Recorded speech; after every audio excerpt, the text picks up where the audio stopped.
తిరుపతి జిల్లా చంద్రగిరి నియోజకవర్గం Pakala junior civil court పరిసరాలలో అలుముకుంటున్న పొగతో సిబ్బంది తీవ్ర ఇబ్బందులు పడుతున్నారు.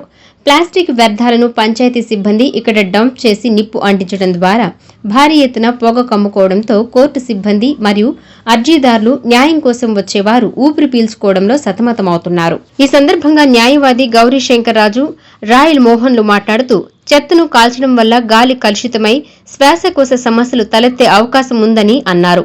చెత్త కుళ్లిపోయి దుర్వాసన వెదజల్లడం వలన అనారోగ్య సమస్యలు వచ్చే అవకాశం ఉందని తెలియజేశారు. కోర్టు మార్గం ద్వారా శ్రీ వల్లి దేవసేన సమేత సుబ్రహ్మణ్యేశ్వర స్వామి ఆలయంకు వచ్చి వెళ్లే భక్తులు ఇబ్బందులకు గురవుతున్నారన్నారు.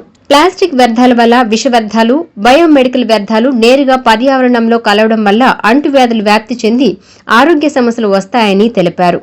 అధికారులు, శాసనసభ్యులు తక్షణమే వేగవంతంగా స్పందించి పరిసరాల పరిశుభ్రతకు సహకరించి ప్రజల ఆరోగ్యాన్ని కాపాడాలని సూచించారు. President of Pakala bar association ఇక్కడ పాకాల కోర్టు నిర్మించి సుమారు 2 సంవత్సరాలు అవుతుంది. ఇక్కడ పాకాల గ్రామ పంచాయతీ ఆఫీస్ వాళ్ళు ఈ యొక్క పాకాల టౌన్కు సంబంధించి వేస్ట్ అంతా తెచ్చి పక్కన ఒక డంపింగ్ యార్డ్ లాగా చేసి డంప్ చేస్తున్నారు. ఎన్నిసార్లు పాకాల ఈఓ గారికి, అదే ఎంపీడీఓ గారికి ఎవరికి చెప్పినా కానీ వాళ్ళు ఏమీ స్పందించట్లేదు.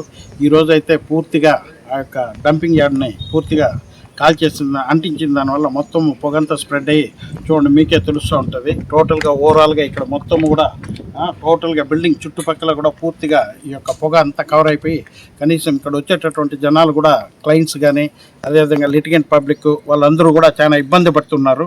లిటిగెంట్ పబ్లిక్ అంతా కూడా చాలా ఇబ్బంది పడుతూ ఆ యొక్క పొగ పీల్చలేక చాలా ఇబ్బంది పడుతున్నారు. దీనిపైన వెంటనే స్పందించి ఈ యొక్క అధికారులు ఎంపీడీఓ గారు కానీ, ఈఓ గారు కానీ వాళ్ళందరూ వెంటనే స్పందించి వెంటనే చర్యలు తీసుకొని ఈ యొక్క డంపింగ్ యార్డ్ని పూర్తిగా ఇక్కడ నుండి లిఫ్ట్ చేసి వేరే ప్రాంతం ఎన్నుకొని అక్కడ చేయాల్సిందిగా కోరుతున్నాము.